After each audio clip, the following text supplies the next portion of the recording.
오늘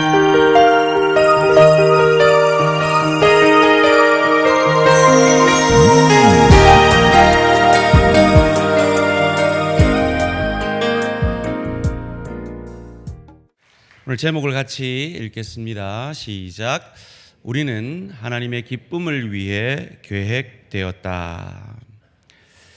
여러분, 어영부영이라는 말씀 잘 아시죠? 어영부영 살다 보니 나이가 이만큼 되었네 할 때 그 어영부영 말이죠. 근데 이 말에는 우리 민족의 아픈 역사가 숨겨져 있더라고요. 조선시대 오군 가운데 왕을 호위하던 군대가 어영청이었다고 합니다. 근데 고종 황제 당시에 이제 어영청은 이제 군기가 다 문란해져서 있으나 만한 그런 군대가 되었다고 합니다. 그런 상황 속에서 고종 황제가 황후가 시해되는 그런 아픔을 겪었죠. 어쩌면 어영청이 원래 그 강인한 정예부대의 모습을 가지고 있었다면 어쩌면 우리 역사도 변할 수 있지 않았을까 하는 생각이 듭니다. 사랑하는 우리 성도님들, 여러분 남은 생에 어영부영 살다 가시겠습니까? 아니면 하나님의 목적 따라 살다 가시겠습니까? 인생의 목적에 대해서 컴퓨터에서 이렇게 검색을 하면 많은 책들이 나옵니다. 서점에 가보면 수많은 책들이 인생의 의미에 대해서 자기 개발을 하라고 자기 개발 서적들이 많이 있습니다. 읽어봐도 거기에는 해답이 없습니다. 좋은 말들은 있지만 해답은 없습니다. 왜냐하면 하나님은 인간을 만드셨고 그 창조주 하나님께 그 인생의 목적을 묻지 않으면 그 목적을 발견할 수가 없기 때문입니다. 하나님이 말씀하신 인생 사용 설명서인 이 말씀을 통해서만 인간은 인생의 목적을 발견할 수 있기 때문입니다.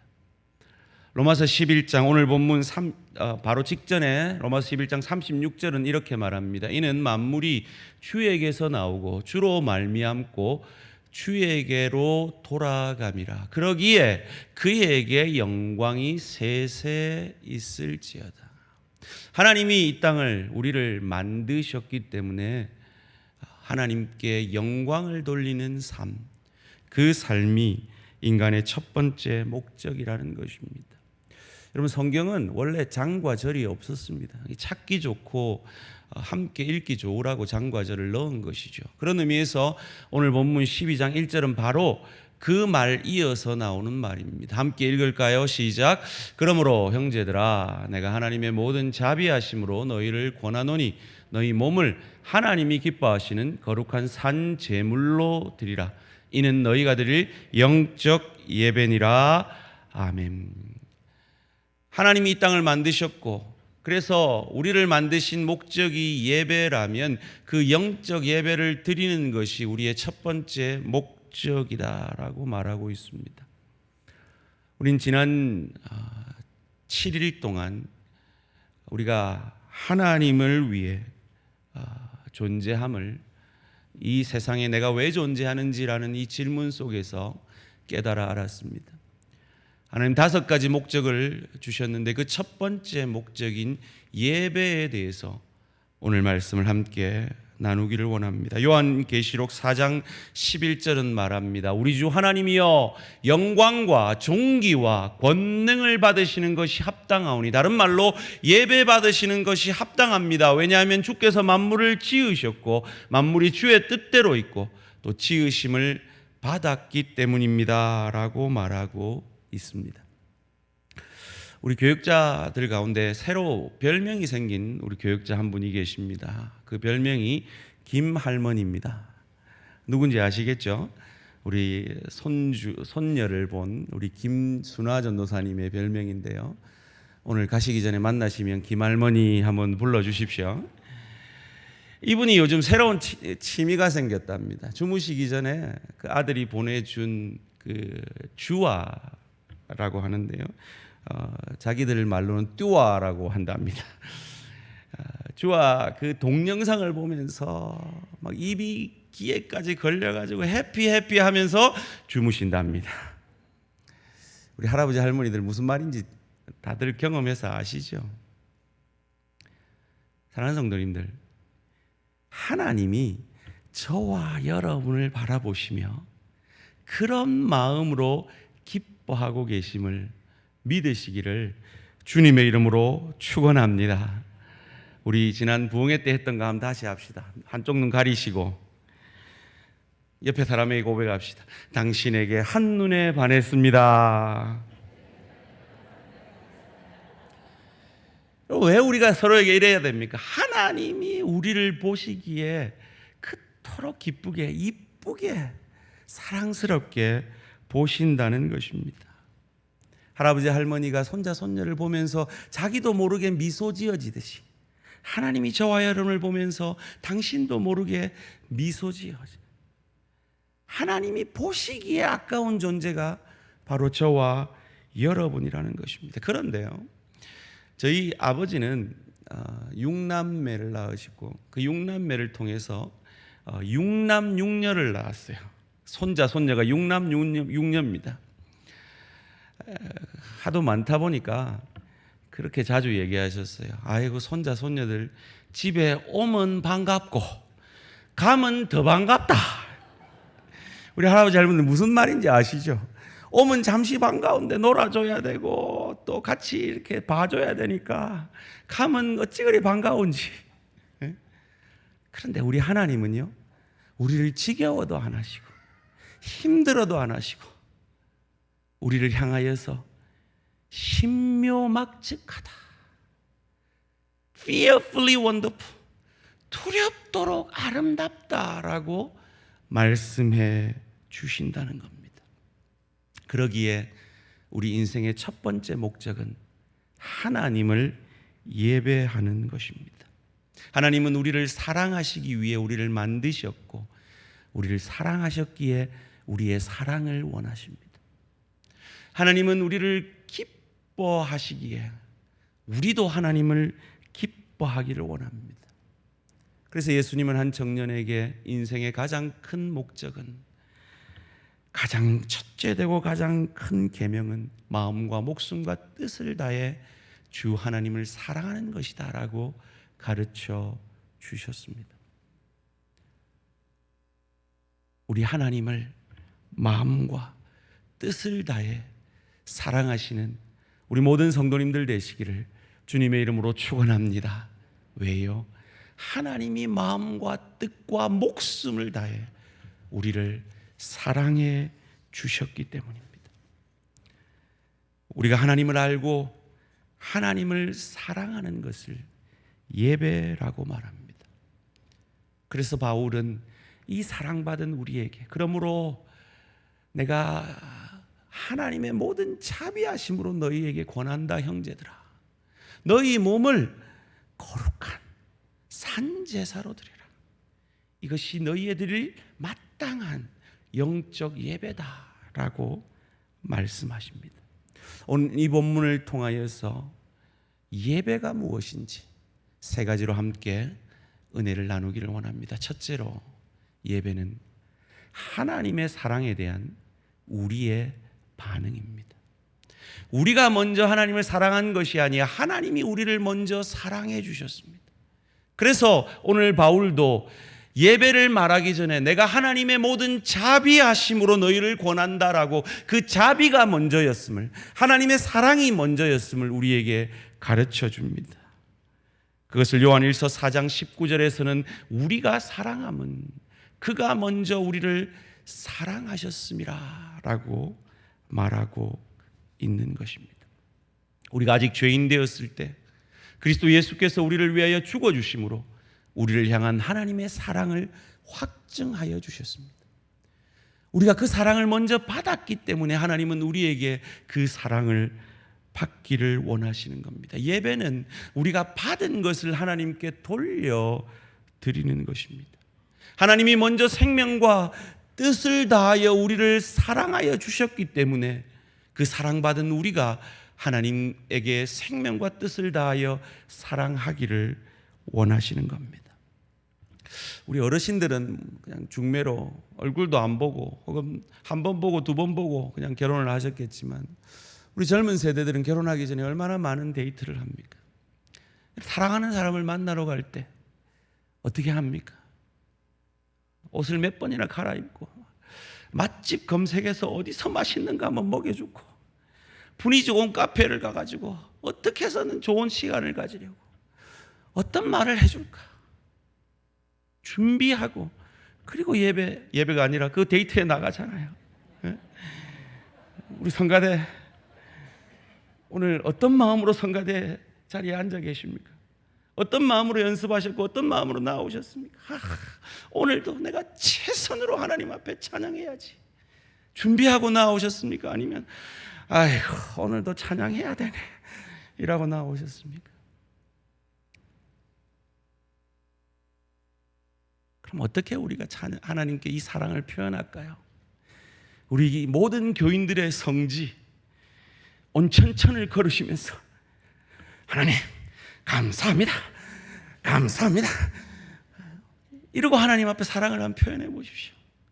하나님 오늘 날씨 너무 좋네요. 감사합니다. 하나님 오늘 왜 이렇게 덥습니까? 더워 죽겠습니다가 아니라 하나님 더워도 쪄 죽지는 않겠네요. 감사합니다. 길가의 장미도 감사하고 장미꽃 가시도 감사합니다. 무엇보다 하나님 나 같은 죄인 구원해 주시니 감사합니다.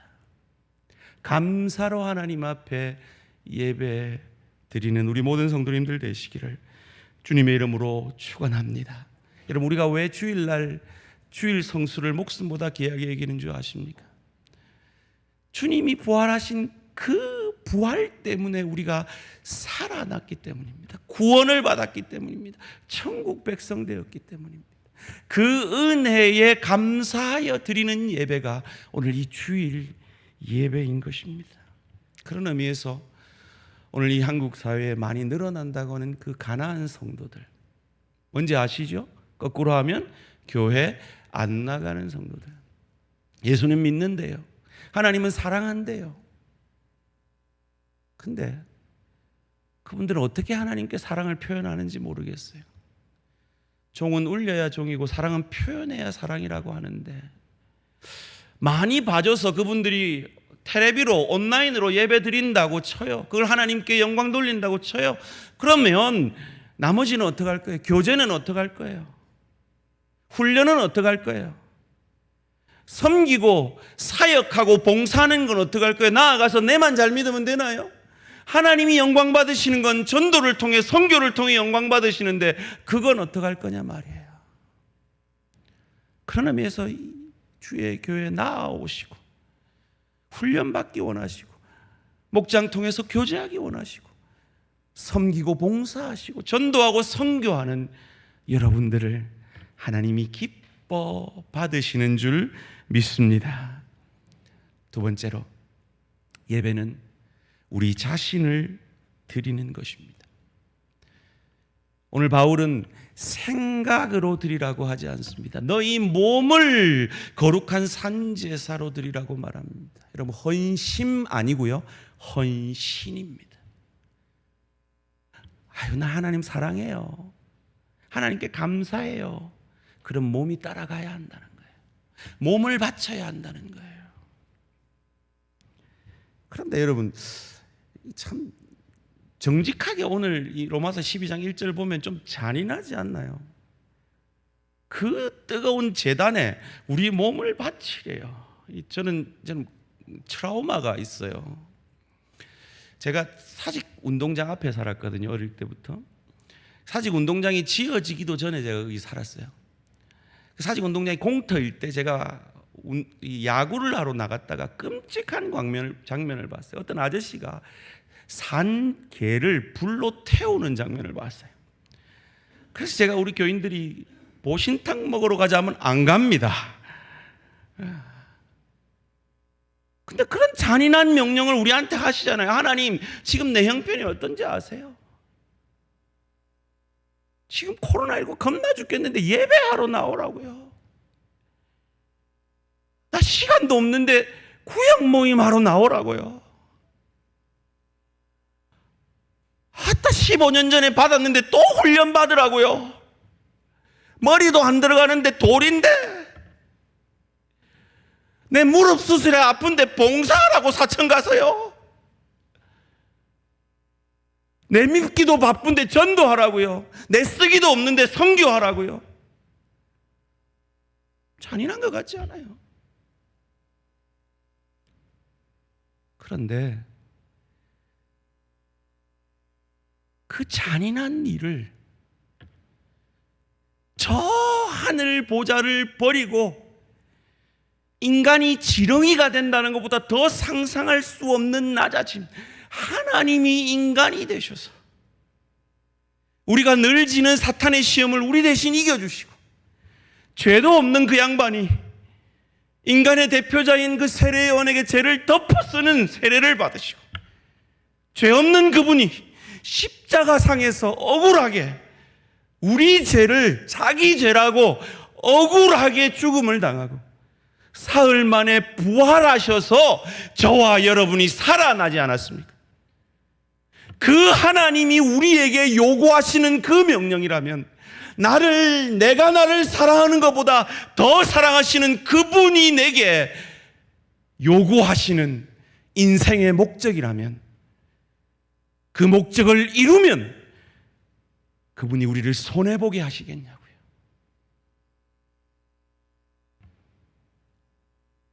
그 은혜를 바라봄으로 희생하는 것, 자기 부인하는 것이 예배기에, 오늘 우리는 하나님의 말씀 앞에 나를 내려놓고 돌이키는 역사가 있어지는 것입니다. 이 자리에 나오기 위해서 얼마나 희생하셨습니까? 이 귀한 시간을 희생하셨습니다. 헌금한다고 물질을 희생하셨습니다. 그리고 이 부족한 목사의 말을 지금 귀담아 온 정성을 다해서, 텔레비를 볼 때도 이렇게 내가 집중 안 하는데 집중을 해서 지금 듣고 계시지 않습니까? 그 마음으로 오늘 말씀 앞에 내가 부인되어지는 것, 내가 희생되어지더라도 그분의 목적, 그분의 뜻이 내 삶 가운데 이루어지는 것이 참 내 행복임을 알고 결단하는 우리 모든 성도님들 되시기를 주님의 이름으로 축원합니다. 세 번째가 아니라 삶의 예배 가운데 자기를 부인하고 하나님의 뜻과 목적에 우리의 온 신경과 관심을 쓰는 것이 예배라고 말씀드렸습니다. 왜 우리가 그래야 합니까? 하나님이 우리에게 그러하시기 때문입니다. 시편 139편 1절에서 3절은 우리에게 그것을 가르쳐 줍니다. 함께 읽을까요? 시작. 여호와께서 주께서 나를 살펴보셨으므로 나를 아시나이다. 주께서 내가 앉고 일어섬을 아시고 멀리서도 나의 생각을 밝히 아시오며 나의 모든 길과 내가 눕는 것을 살펴보셨으므로 나의 모든 행위를 익히 아시오니 내 이름 아시죠. 내 모든 생각도 아바라 부를 때 그가 들으시죠. 이 찬양의 고백처럼 하나님은 우리를 주시하시고 우리를 아시고 우리의 생각을 아시고 우리의 가는 길을 아시고 우리가 눕는 것을 아시고 우리의 모든 행위를 익히 아십니다. 어찌 아십니까? 주목하여 보시기 때문에. 흔히들 아이고 하나님 참 바쁘시겠다, 하나님 바쁘신데 내까지 보태면 되겠나, 그러고 기도를 안 하시는 분들이 계시다는 소문을 들었습니다. 하나님이 여의도 광장에서 100만 명이 똑같은 기도 제목으로 할 때는 들으시고 아시고, 우리 각자가 수십억의 인구가 각자 기도할 때는 컴퓨터가 막 부하가 걸리듯이 열받아가지고 하나님이 못 들으신다, 내까지 보탤 필요 있냐? 아닙니다. 시편 기자는 말합니다. 하나님이 한 사람 한 사람들을 들으시고 아시고 주목하시고 여러분의 기도에 응답하시는 하나님이십니다. 그리고 그 하나님은 우리를 사랑하시되 끝까지 사랑하신다고 약속하셨습니다. 그러기에 우리도 하나님께 주목하기를, 집중하기를 원하시는 겁니다. 그런데 우리는요, 자동 카메라가 아니에요. 카메라는 딱 대면 그냥 자동으로 탁 집중이 되잖아요. 여러분 앉았다 하면 제 설교가 그냥 집중이 되나요? 아니죠. 여러분 지금 온 생각과 뜻을 지금 말씀에 집중하고 계시잖아요. 그처럼 우리는 하나님 앞에 조율을 해야 돼요. 우리의 영적 주파수는 세상에 가 있어요. 먹고 사는 문제, 자식 문제, 건강 문제, 내 소원의 문제에 가 있어요. 그 영적 주파수를 다시 되돌려 하나님께로 맞추는 것이 오늘 이 공적 예배인 줄 믿습니다. 찬양의 시간이요, 기도의 시간인 줄 믿습니다. 그래서 이 주일 성수가 중요하고, 그래서 새벽 기도회가 중요하고, 그래서 수요 기도회가, 그래서 금요 기도회가 중요한 것입니다. 그냥은 안 돼요. 이 예배를 통하여서 주님이 로마서 12장 2절에서 말씀하시는 이 역사가 이루어지는 것입니다. 너희는 이 세대를 본받지 말고 오직 마음을 새롭게 함으로 변화를 받아 하나님의 선하시고, 변화를 받아가 뭐예요? 그 영적 주파수를 바꿔서 MBC 주파수 바꿔서 극동방송으로 언제? 11시 반에 무슨 요일날? 월요일날. 그처럼 우리의 영적 주파수를 바꿔가지고 하나님의 뜻, 하나님의 목적에 맞추는 거예요. 그거 하려고 저희가 지금 목적 40일을 하고 있는 것입니다. 아유, 목사님, 제가요 예배 참석할 때마다 목사님 우리 교육자들 통해서 은혜 받으면 왜 교회 안 나오겠어요? 근데 하품이 나오고요, 졸음이 오고요, 집중이 안 되고요, 은혜가 안 될 때가 많아요. 죄송합니다. 근데 여러분, 이 시계가 있지 않습니까? 시계가 하는 일은 뭡니까? 계속 가는 겁니다. 시계 맞추는 건 주인이 할 일입니다. 저와 여러분은 예배자입니다. 예배자가 하는 일은 뭡니까? 계속 예배의 자리에 앉아 계시는 겁니다. 은혜 주시는 건 주인의 때에 주인의 방법으로입니다. 그런데 그 자리를 지키면 하나님의 때에 하나님의 방법으로 내 인생이 바꿔지는, 내 가정이 변화되어지는, 내 일터의 축복을 받는 그 은혜의 순간이 오더라 말이죠. 제가 고등학교 1학년 때 수련회를 하다가 질투심에 눈이 멀어가지고 이 물놀이 하는 데를 안 가고 예배당을 갔어요. 왜요? 제가 짝사랑했던 여학생이 내 1년 선배를 좋아한다는 거예요. 근데 질투가 나서 견디지를 못하겠네요. 근데 성령이 계시니까 찔림을 받아서, 하나님, 제가 저 형이 너무 질투납니다. 어쩌면 좋습니까? 이래 기도를 시작해가지고 3시간을 혼자 본당에서 기도를 하면서 끝에 결론은 어떻게 났어요? 하나님, 제 인생을 주님께 바치겠습니다. 이래 결론이 났어요. 이게 하나님입니다. 질투심을 통해서도 하나님 앞에 나와 삶을 변화시키는 하나님. 누구에게요? 예배자의 자리를 지키는 사람에게. 여러분 공부할 때, 학교 다닐 때, 나는 학교가 너무 좋아, 공부가 너무 좋아, 그러고 맨날 학교 다니셨나요? 학생이니까 그 자리를 지키지 않았습니까? 그러다 보니까 여러분의 실력이 커가지 않았습니까? 어머니 여러분, 아내 여러분, 여러분 맨날 저녁할 때 사랑스러워, 내 남편이 오니까 고등어 구워줘야지, 그러십니까? 아니잖아요. 저 왼수 같은 그냥 라면이나 끓여줄까 하다가 주님을 위해서 내가 고등어를 굽겠습니다. 아내니까, 어머니니까 그 자리를 지키다 보니까 그 가정이 서잖아요. 따라합시다. 우리는 예배자입니다. 예배자로서 예배의 자리를 지키심으로 하나님의 때 하나님의 방법으로 주시는 그 은혜를 받아 누리시기를 주님의 이름으로 축원합니다. 여러분, 구약 시대의 예배인 제사는요, 제사장이 짐승을 안 잡았어요. 죄 용서함 받으러 온 그 사람이 짐승을 잡았어요. 제사 드릴 때 구경꾼이 많았습니다. 여러분, 구경꾼과 제사를 드린 사람을 뭘로 구분했겠습니까? 제사 드리러 온 사람은 온몸에 피가 묻어 있습니다. 오늘 여러분이 지금 예배자로 앉아 계신지 구경꾼으로 앉아 계신지는 뭘로 판가름됩니까? 여러분, 이 문을 나가실 때 여러분의 마음에 예수 십자가의 보혈이 적셔졌는가? 거기에 따라 달린 것입니다. 그 십자가의 보혈이 적셔지는 구경꾼이 아니라 참 예배자로 이 한 주간 삶의 예배 드리시기를 주님의 이름으로 축원합니다. 세 번째로, 예배는 하나님을 위해 우리의 능력을 사용하는 것입니다. 많은 분들이 이런 공적인 예배만을 예배라고 착각합니다. 맞습니다. 이 공적인 예배는 예배입니다.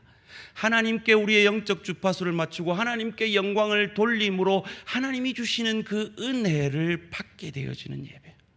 그러나 그 받은 은혜로 이 문을 나가서 가정에서 일터에서 살아내는 삶이 우리의 능력으로 그 삶을 통해 하나님께 영광 돌리는 그 자체가 참 예배인 줄 믿으시기를 주님의 이름으로 축원합니다.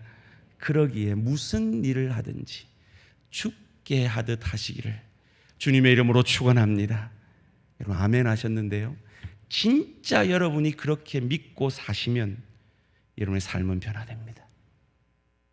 여러분의 가정은 변화되고 혁명적인 변화가 여러분의 일터에서 나타나게 될 것입니다. 우리가 무엇을 하느냐가 중요한 게 아니라 누구를 하느냐, 누구를 위해 하느냐, 어디서 하느냐가 중요한 것이 아니라 누구의 영광을 위해서 하느냐가 참 예배를 가르는 것입니다.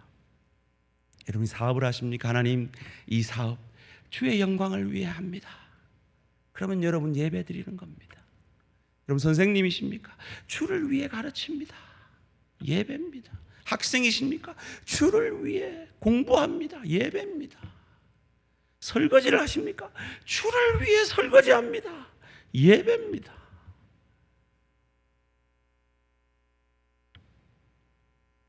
그래서 루터는 농부는 농부의 일로, 광부는 광부의 일로, 목사는 목사의 일로 하나님께 영광을 돌린다라고 말했습니다. 요한복음 4장 23절 24절을 함께 읽겠습니다. 시작.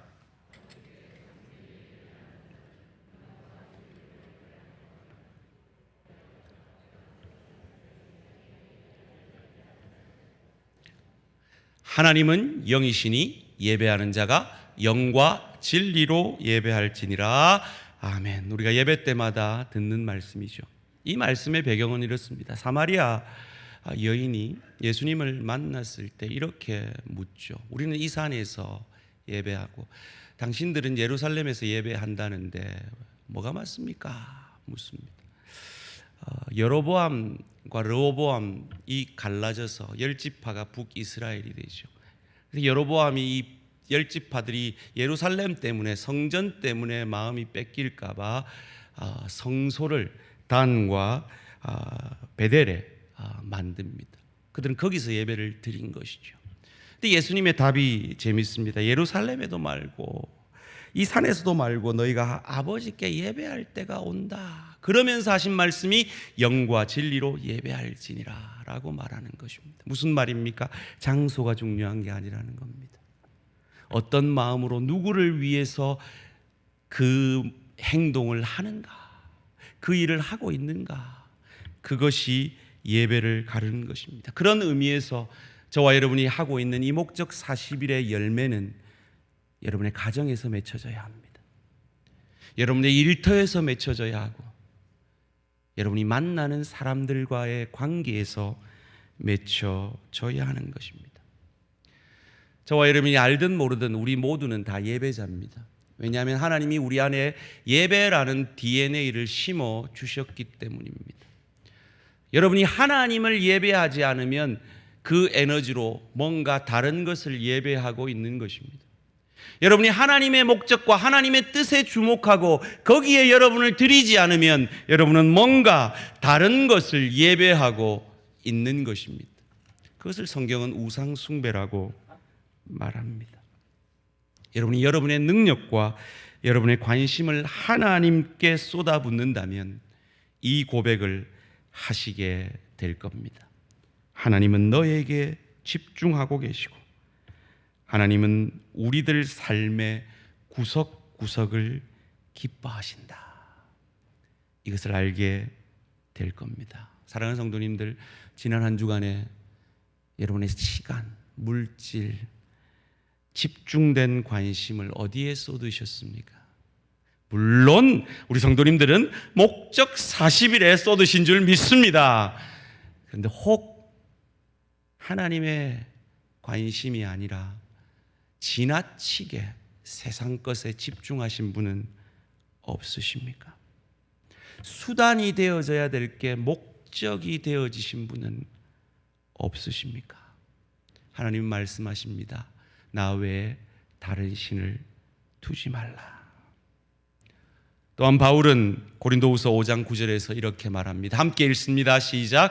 그런즉 우리는 몸으로 있든지 떠나든지 주를 기쁘시게 하는 자가 되기를 힘쓰노라. 아멘. 이러한 자가 되기를 원하십니까? 이런 소원함을 가지고 지난주에 제게 참 귀한 글을 보내주신 지체가 있습니다. 아마 구역장방에도 올린신 줄 아는데요. 당신은 예수님인가요? 하는 글입니다. 이 폴이라는 사람이 뉴욕으로 출장을 갔다가 일이 늦게 맞춰가지고 급히 비행기 시간에 쫓겨서 택시를 잡는데 금요일 저녁에 택시 안 잡히거든요. 워낙 맨하탄이 바쁘니까. 그런데 기적적으로 동료가 택시를 잡았습니다. 그런데 급히 가다가 동료가 그 야채, 과일 파는 그 상자를 건드려서 그 상자들이 쏟아집니다. 그런데도 아랑곳하지 않고 자기 갈 길을 갑니다. 택시를 타고 폴을 부릅니다. 빨리 타, 빨리 타. 그런데 폴은 도저히 갈 수가 없습니다. 그리고 그 노점상 주인이 시각장애인인 것을 발견했습니다. 동료들 보고 가라 하고 그 과일들을, 그 야채들을 다시 상자에 올려주면서 돈을 꺼내어 그분에게 주면서 이 정도면 손해가 복구될 겁니다 합니다. 그때 갑자기 이분이 뜬금없이 묻습니다. Are you Jesus? 당신 예수님인가요? 깜짝 놀라서 No, I'm not Jesus. 아닙니다. 저 예수님 아닙니다. 대답합니다. 아니요, 난 방금 내 상자가 무너져 내리고 내 과일과 야채가 쓰러지는 걸 보고 하나님, 이 상황 속에서 나를 도와줄 분은 예수님밖에 없어요 라고 기도했습니다. Jesus, come and help me. 내게 와서 나를 도와주세요 라고 기도했습니다. 그런데 당신이 왔습니다. 그렇기 때문에 당신은 예수님이 분명합니다. You must be Jesus. 호텔에 와서 이 폴이 곰곰이 생각합니다. 그리고 그 자신에게 묻습니다. When was the last time someone confused you for Jesus? 누군가가 당신을 예수로 착각한 것이 그 마지막 때가 언제입니까? 이 글을 읽고 이 글을 지금 듣고 계신 여러분 어떤 마음이 드십니까? 맞아, 내가 예수가 돼야 되는데. 그 마음 드시죠? 아멘? 그런데 저는 이 글을 읽고 한숨을 쉬었습니다.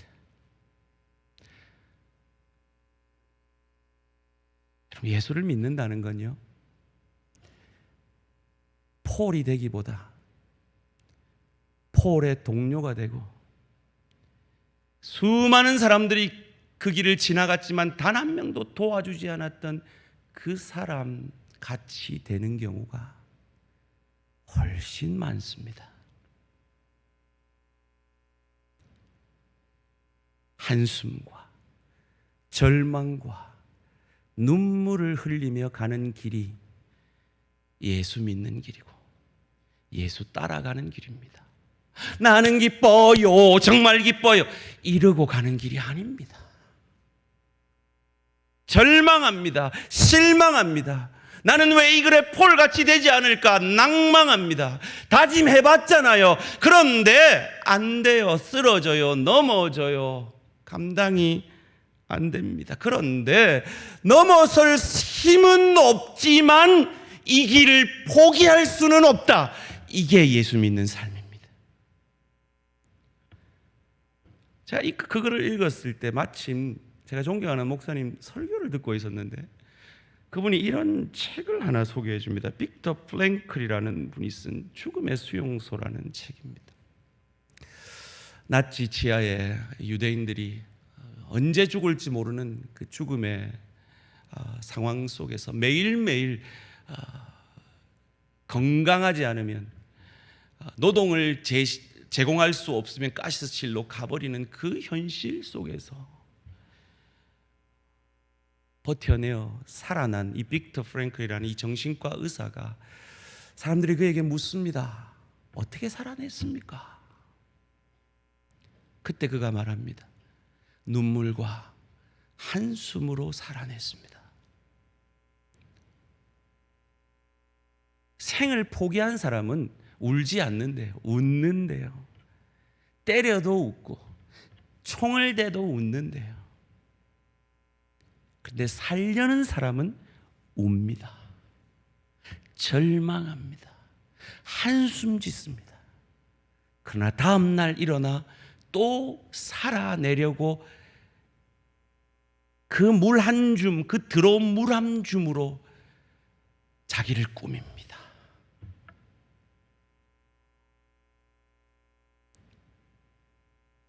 너희 몸을 산제사로 드리라. 여러분, 우리는 얼마나 그 제단에서 많이 뛰어내려왔습니까? 더러워서 안 한다. 내가 진짜 더러워서 목사 안 하지. 내가 진짜 내가 먹고 살지를 못하나. 권사는 사람도 아이가. 저 목사를 보면, 저 교회를 보면 니같이 예수 믿으면 내 예수 안 믿고 말겠다, 내 가난한 성도 되고 말겠다 라는 그 시간들 속에서 나는 나를 포기해도 하나님은 나를 포기하지 않는다는 이 하나님의 열심 앞에 붙들려서 버텨내고 눈물과 한숨으로 그 예배의 자리를 지켜내고 그 구역장의 자리를 지켜내고 그 장로와 권사와 집사의 자리를 지켜내므로 여기까지 하나님이 우리를 인도하신 겁니다. 우리는 넘어집니다. 우리는 늘 폴 같지 않습니다. 우리는 폴의 동료와 같습니다. 우리는 지나가는 수많은 대중들과 같은 인간들입니다. 그런데 우리가 우리를 포기할 수 없는 것, 하나님의 목적이, 하나님의 열심이, 우리를 구원하신 그분이 그리스도 예수의 날까지 그 구원을 확실히 이루시겠다고 약속하시기 때문입니다. 이번 한 주간 넘어지셨죠? 지금 목적 40일 읽는 거 좀 밀리셨죠? 아유, 안 할란다. 그러지 말고 눈물과 한숨으로 내 새벽기도 개근하려 했는데 못 왔다. 아유, 말자. 그러지 말고 다시 일어나 눈물과 한숨으로 내 금요기도에 나올라 했는데 잠깐 눈 붙였는데 일어나니까 11시더라. 이제 안 갈란다. 그러지 말고 다시 일어나. 나는 나를 포기해도 하나님은 나를 포기하지 않으시는 그 하나님의 열심에 붙들림 바 되어서 이 목적 40일 완주해 내시기를 주님의 이름으로 축원합니다. 어영부영 살지 말고 하나님의 목적에 붙들림 바 될 때 마치 어영청이 제대로 된 정예 부대로 살아남았다면 우리 한국 역사가 변화될 수 있었듯이 여러분이 어영부영 생애를 살지 아니하고 하나님의 목적에 붙들림 받아 다시 일어나 그 길을 가기 시작하면 여러분의 삶이 변화될 줄 믿습니다. 여러분의 가정이 변화될 줄 믿습니다. 여러분의 일터가 변화될 줄 믿습니다. 주의 교회가 변화되어질 것입니다. 이 변화에 동참되어지시는 저와 오늘 모든 성도님들 되시기를 주님의 이름으로 축원합니다. 이 시간 다시 결단하는 기도를 드립시다. 지난 2주간 결단했던 그 기도 다시 드립시다. 하나님, 제가 그렇게 결단했는데요, 넘어졌어요, 쓰러졌어요. 근데 다시 일어날게요. 포기하지 않을게요. 눈물과 한숨과 좌절 속에서 조금씩 자라가는 것이 믿음이라네요. 그것이 믿는 자의 삶이라네요. 언젠가는 나도 폴과 같은 모습이 나타날 때가 있겠죠. 여러분만 들으시는 소리로 하나님 한 분께 다시 한번 마음의 결단을, 이 목적 40일을 향하여 마음의 결단을 하시는 기도를 드리시겠습니다. 다 같이 기도드리겠습니다.